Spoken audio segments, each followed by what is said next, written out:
And now we continue with our profiles of Israeli members of parliament back to Israeli elections ahead of the March vote. Today we meet Tamar Zandberg from the left-wing party Meretz in a visit to the unique Liberation Ranch where farm animals are saved from slaughter and abuse.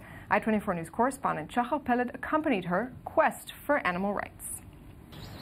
At first glance, the pastoral green field in northern Israel, where cows, hens and other farm animals walk freely, seems like any small family ranch.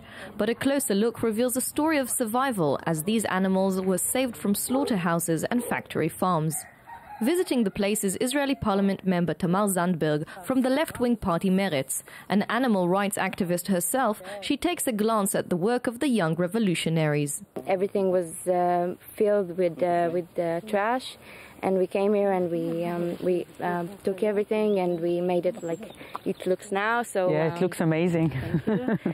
So all the animals could finally experience their freedom.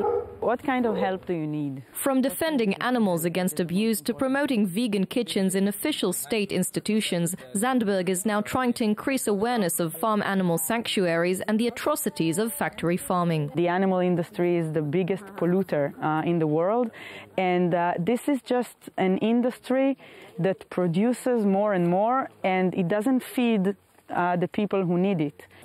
But in the turbulent Middle Eastern reality, Israelis appear to be more concerned about their security in the fight against terror rather than animal rights. You cannot focus on terror and neglect the poverty, and vice versa, because, you know, social justice does not stop in the green line.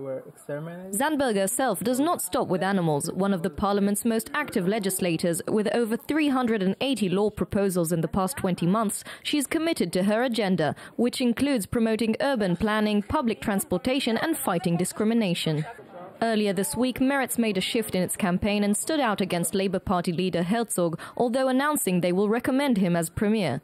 Recent polls predict the small party might be scratching the parliament entry threshold as they lose votes to the Labour. We do say to our left-wing voters, be careful, because if you wake up one day after the elections to find out that Meretz is not big enough and your vote was given to Tzipi Livni or Herzog that would go in to Netanyahu's government, you would be sorry.